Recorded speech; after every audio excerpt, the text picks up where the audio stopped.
Welcome to Detachment Diaries. This channel is about situationships, emotional patterns, and personal growth. I share stories from my past, not to shame anyone, but to understand myself and learn.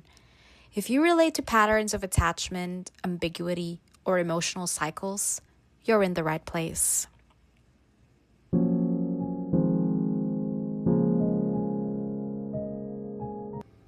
I used to take people's words as promises. If someone said something, I believed it.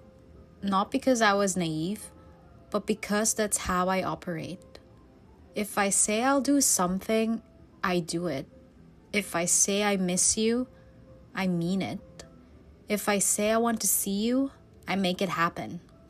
So I assumed everyone functioned like that. That assumption cost me 3 years. In my situationship, he was the definition of words without actions. He would say, "Let's meet," and instantly I'd feel calm, reassured, chosen.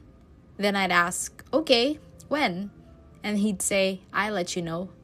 And I took that literally. I would mentally reserve my time. I wouldn't make other plans. I would check my phone more often. Waiting. But "I'll let you know" isn't a plan. It's a delay. And I treated it like a commitment. The pattern was always the same. He would say something hopeful. I would relax. Then nothing would happen. Days would pass. No initiation. No follow-up. No effort. And instead of adjusting my expectations, I adjusted my standards. There were moments I tried to end it. I would say, "What's the point? We never meet." And he'd say, "No, I don't want to end this. I'll initiate more. I'll try harder." And my brain would latch onto that. See, he cares. See, he doesn't want to lose me. So I stayed. But nothing changed. He didn't initiate more. I still texted first. I still carried the emotional weight. I believe promises over patterns. And the most destabilizing part was the mixed messages. One day he texted, "You mean nothing to me." I remember reading that and feeling my chest drop. That physical sinking feeling, like the air left the room. Then a few hours later, "I miss you." And my brain short-circuited. How do you process that? How do you emotionally stabilize when someone switches like that? One moment you feel disposable. The next moment you feel wanted. That kind of inconsistency creates attachment because your brain tries to solve it. It wants to understand. It wants to decode. It wants to find the real message. But the inconsistency is the message. I kept asking myself, which one is true? Does he care or not? Is he confused? Am I overreacting? But I was asking the wrong question.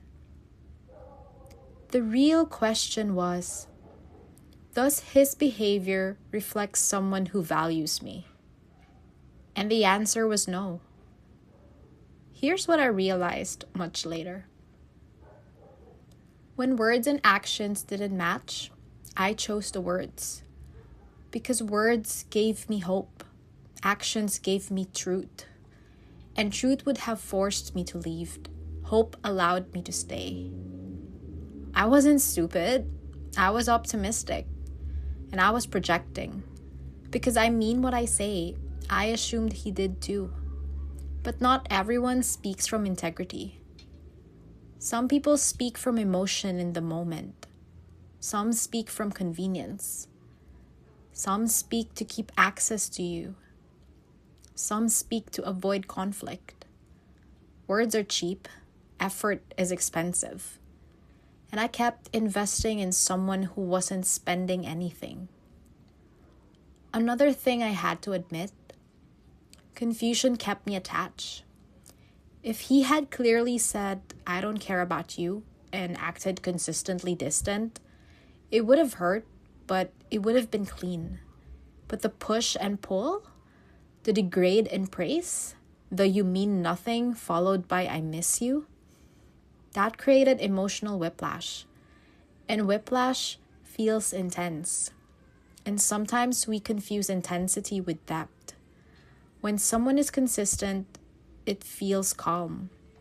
When someone is inconsistent, it feels electric. Your nervous system is activated. You're checking your phone, you're analyzing tone, you're rereading messages. And I mistook that activation for connection. It wasn't connection. It was anxiety. If I had judged the relationship purely on actions, it would have ended within months. He said if he would initiate, he didn't. He said he wanted to see me, he didn't plan anything. He said he didn't want to lose me, but he behaved like someone who wasn't afraid to. That's data. And I ignored it for 3 years. The hardest lesson for me was this. Just because someone says something sincerely in the moment doesn't mean they'll follow through. Feelings can be real. Intentions can sound real. But consistency is the real measure. If it's not consistent, it's not secure. If it's not secure, it's not sustainable. I don't blame myself anymore. When you like someone, your brain wants the hopeful version. It wants the reassurance. It wants the "I miss you." It wants the promise. And sometimes the only way to wake up is to keep believing them until the illusion exhausts itself. Eventually, I stopped reacting to what he said. I started watching what he did. And once I did that, everything became clear. And clarity is uncomfortable, but it's freeing. If you're someone who takes words seriously, like I do, here's what I wish someone told me. Don't judge someone by how they speak when they're emotional. Judge them by what they consistently do when they're calm. Anyone can say the right thing. Not everyone will back it up. Actions are the language of intention. Words are just sound. And if they don't match, choose the behavior every time.